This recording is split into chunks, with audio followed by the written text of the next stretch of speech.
Big TV భక్తి సమాచారం WhatsApp ఛానల్లో జాయిన్ అవ్వండి. అన్ని విశేషాలు ఎప్పటికప్పుడు తెలుసుకోండి.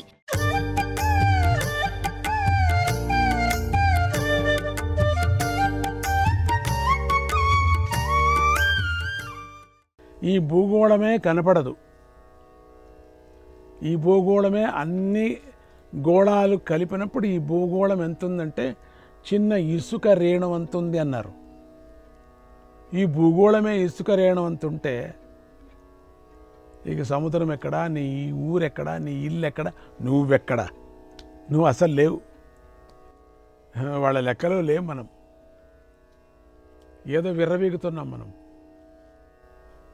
అందువల్లే వారు తమ యొక్క మూల స్వరూపం ఏమిటో తెలియక నిరంతరము అసంతృప్తికి, దుఃఖానికి లోనవుతూ ఉన్నారు. వాళ్ళంతా కూడా ఎప్పుడూ దుఃఖమే, ఎప్పుడు అసంతృప్తినే. ఈ దుఃఖాన్ని పోగొట్టుకోవాలనేటువంటి ప్రయత్నంలో ఎటు పోవాలో తెలియక కొందరు పాపకృత్యాలు చేస్తున్నారు. అసలు వాళ్ళకి తెలియదు, తోచదు, ఎక్కడ పోవాలో తెలియదు, ఏం చేయాలో తెలియదు. అందుకని ఇంకొకరిని దూషణ చేయటం పని, అంతే. అదే పని పెట్టుకున్నారు వాళ్ళు, ఇంకేదీ లేదు.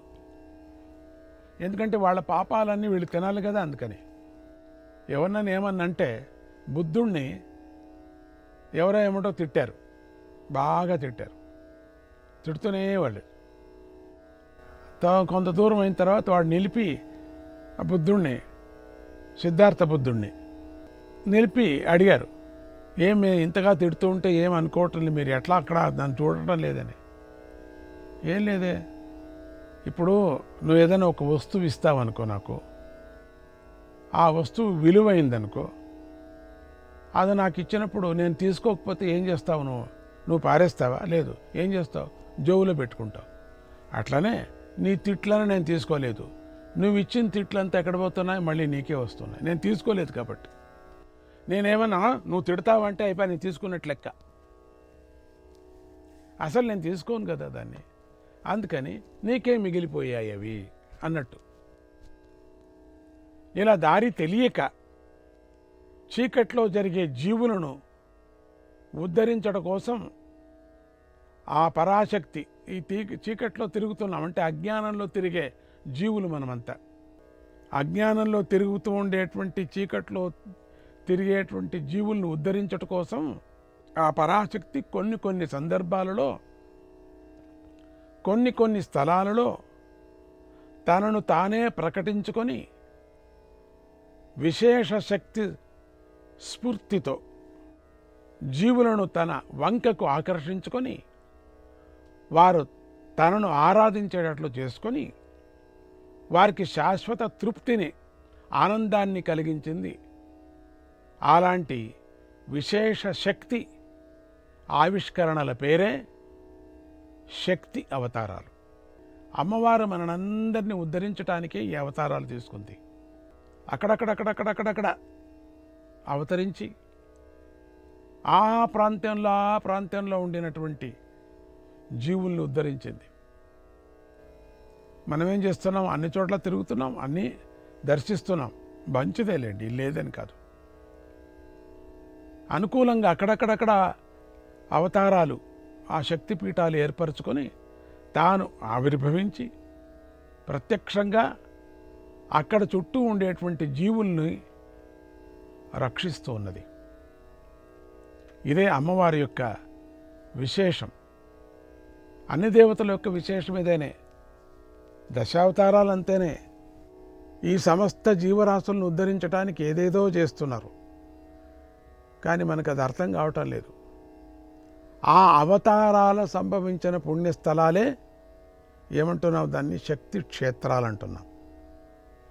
ఈ అవతారాలు, క్షేత్రాలు నిజానికి అనాది కాలగర్భంలో అనంతంగానే ఉన్నా అందరూ అన్నిటినీ అందుకోలేరు కనుక సనాతనులైన మహర్షులు కొన్ని శక్తి క్షేత్రాలను విశేష క్షేత్రాలుగా మనకు అందించారు. చాలా క్షేత్రాలు ఉన్నాయి మన భారత భూమిలో. అమ్మవారి క్షేత్రాలు చాలా ఉన్నాయి. మనకు అప్పుడప్పుడు అనిపిస్తూ ఉంటుంది అక్కడక్కడ తిరిగినప్పుడు, ఇదొక శక్తిపీఠం అంటూ ఉంటారు అక్కడ వాళ్ళు. బృందావనానికి వెళ్ళండి మీరు, మొదటి వెళ్ళిన వాళ్ళకి తల తిరుగుతుంది. కృష్ణుడి మీద చాలా భక్తి ఉండేవాళ్ళకి తల తిరగదు, అనుమానం ఉండేవాళ్ళకి తల తిరుగుతుంది. ఏమంటారంటే ఇక్కడే యశోదమ్మ ఉయ్యాల కట్టింది అంటారు. ప్రతి ఇంట్లోనూ వెళ్ళి ఒక పాత గోడలాగా నిర్మించుకొని, పాత గూడులాగా చేసి, ఒక మనిషి వెళ్ళేటట్టుగా చేసుకొని అక్కడ చిన్న ఉయ్యాలని కట్టి, పాత ఉయ్యాల కట్టి అక్కడ కృష్ణుడిని బొమ్మ పెట్టింటారు. పెట్టి ఇంటికి వెళ్ళి అక్కడ తూగి ఇక్కడే యశోదమ్మ మొట్టమొదట ఉయ్యాల కట్టింది, ఇక్కడే ఆరతి చేసి డబ్బులు ఇచ్చిపోండి అంటారు. అంటే మనం తెలుసుకోవాలా, వాళ్ళ జీవితం కృష్ణుడి పేరు చెప్పుకొని బతుకుతున్నారు, ఇచ్చిబడతాం. కొంత తలతిక్కువాడు పోట్లాడతాడు, ఏంటి అక్కడ చెప్పారు ఇక్కడ చెప్పారంటే. అవును, వాళ్ళ కృష్ణుడు వాళ్ళ ఇళ్లలో పట్టుకొని ఇంకొకరి ఇంట్లో పెడతాడా అని అంటారు. వాళ్ళకి మేము ఇక్కడే పుట్టింది, వాళ్ళ అబద్ధం చెప్తారు. మా కృష్ణుడు ఇక్కడే పుట్టింది, మా అబద్ధం వాళ్ళ అబద్ధం చెప్తారు. ఈ విధంగా పోట్లాడతారు. నిజమైన కృష్ణ భక్తి ఉండేవాడు, అబ్బా అన్ని గోపికలకు ఒక్కొక్క కృష్ణుడు ఎట్లా ఉన్నాం, అదేవిధంగా యశోదమ్మ అన్ని చోట్ల ఒక్కొక్క ఉయ్యాల కట్టించింది. ఎందుకు కట్టకూడదు, వాడు అన్ని చోట్ల పుట్టాడేమో, అందరూ యశోదమ్మలు అయిపోయారు ఆ రోజు, అన్ని చోట్ల కూడా ఉయ్యాలు ఎందుకు కట్టకూడదు అని భక్తిగా ఉండేవాడు. చేతనైంది దక్షిణ ఇచ్చి, అమ్మా నువ్వు చాలా పుణ్యాత్మురాలు అని బయటకు వస్తూ ఉంటాం. తిక్క ఉండేవాడు వాదిస్తాడు, ఎందుకు క్షేత్రాలకు వెళ్ళాలా, వాడు హాయిగా సినిమాకి వెళ్ళకూడదా, లక్షణంగా పప్పు గిప్పుకి వెళితే బాగుంటుంది కూడా, ఎందుకు ఊరికి దీనికి ఇక్కడికి రావటం. సనాతనులైన మహర్షులు కొన్ని శక్తి క్షేత్రాలను విశేష క్షేత్రాలుగా మనకు అందించారు. మహాత్ములకి ఎట్లా తెలుస్తుంది కదా, ఆ కొన్ని మహాత్ములు వాళ్ళంతా కొన్ని క్షేత్రాల్లో నిర్ణయించారు, ఇక్కడ ఈ క్షేత్రం ఇది అని నిర్ణయించారు. వాటిలో సతీ క్షేత్రాలని 50 క్షేత్రాలు ఉన్నాయి. అవి 51 అని కొందరంటారు. ఆ క్షేత్రాలకు మూలగాథ ఇలా ఉంది. దక్షయజ్ఞ సమయంలో సతీదేవి ప్రాణత్యాగం చేసిన కథ అందరికీ తెలిసిందే. దక్షుడు తన తండ్రి పెద్ద యజ్ఞం చేస్తాడు, వెళ్ళాలా అనిపించింది. శివుణ్ణి అడిగాడు, నేను వెళుతున్నానని. శివుడేమో అల్లుడు, శివుడికి అవమానం చేశాడు దక్షుడు ఒకప్పుడు. అందుకని శివుడు అంటాడు, నువ్వు వెళ్ళినా నీకు అవమానం జరుగుతుంది, నాకు అవమానమైంది, వెళ్ళొద్దు, వాడు చేసుకొని మామగారు చేసుకొని ఆయన యజ్ఞం అని మనం వెళ్ళకూడదు, మనకు అవమానం జరుగుతుంది, వద్దు అని. ఆయన వదలకోకుండా తండ్రి ఇంటికి వెళ్ళాల్సిందే అని, వెళ్ళకపోతే ఎట్లా నేను అని తండ్రి తల్లి ఇంటికి వెళ్ళాల్సిందే, వెళ్ళకపోతే నేను చూడలేదు, చాలా రోజులైంది చూడలేదు, వెళతావు కానీ మళ్ళీ రావద్దు నువ్వు ఇక్కడికి అనే విధంగా ఇండైరెక్ట్గా మాట్లాడాడు శివుడు. వెళితే అక్కడ పార్వతీదేవిని ఎవరు చూడనే లేదు, అమ్మవారిని ఎవరు పట్టించుకోలేదు. అప్పుడు తన కోపం వచ్చి, చాలా పెద్ద కథ జరుగుతుంది ఇది, అది ఒక కథ ఒకసారి చెప్పుకున్నా నేను. ఆ కథ సతీవి చాలా అద్భుతమైనటువంటి కథ అది. అప్పుడు తట్టుకోలేక ఏం చేసింది, ఆ పెద్ద హోమకుండంలో పడింది, అట్లా యజ్ఞమంతా చెడిపోయిందిలేండి.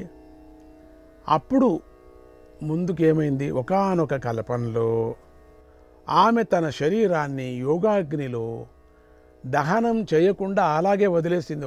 ఒక కల్పంలో అగ్నిలో పడితే కాలలేదు అమ్మవారి శరీరం, కాలినట్టుకు కాలి అట్లే ఉంది. అప్పుడు ఆ శివుడు ఆ శరీరాన్ని, ఎందుకంటే శివశక్తులు కదా, శక్తిని వదిలేసి ఉండలేదు శివుడు పగలు రాత్రిలాగా. అప్పుడు ఆ శివుడు ఆ అమ్మవారిని, సృష్టి రూపమైనటువంటి అమ్మవారు, సృష్టిని వదిలేసి ఎట్లా పోతాడు, భుజాన ధరించి ఆ సగం కాలినటువంటి శరీరాన్ని చెక్కు చెదరలేదు, భుజాన ధరించి మహోగ్రుడై, ఇక శివుడికి కోపం వస్తే ఎట్లా ఉంటుందండి? ఉన్మత్తుడై. మీరంతా ఎట్లా ఉంటుందంటే మీరు ఎక్కడ చూశారు? సినిమాల్లో చూశారంతే. అందుకని అట్లా ఉంటుంది. మహోగ్రుడై, ఉన్మత్తుడై అటు ఇటు సంచరించసాగాడు. అట్లా భుజం మీద వేసుకొని అమ్మవారిని, ఆ దేవిని, అమ్మవారిని కోపంతో అటు ఇటు పరిగెత్తుతున్నాడు. ఇది చూశారు బ్రహ్మదేవతలంతా. చూసి వీళ్ళంతా ఆలోచన చేశారు, ఈ ఏంటి ఇట్లా వస్తే శివుడికి ఇటువంటి కోపం వచ్చేస్తే ముందు గతి ఏమిటి, ఇక తట్టుకోలేమే అని చెప్పేసి వీళ్ళంతా ఏం చేశారు, ఉపాయానికి ఉపాయం కనిపెట్టేటువంటి మూర్తి ఎవరంటే విష్ణుమూర్తి. అసలు దేవతలకు కష్టాన్ని వచ్చినప్పుడంతా విష్ణుమూర్తి దగ్గరే వెళ్ళి ప్రార్థన చేసేవారు. ఆయనే కదా భవరోగ వైద్యుడు. ఆ వైద్యుడి దగ్గర పరిగెత్తారు. ధన్వంతరి ఆయనే కదా. విష్ణుమూర్తిని ప్రార్థించారు.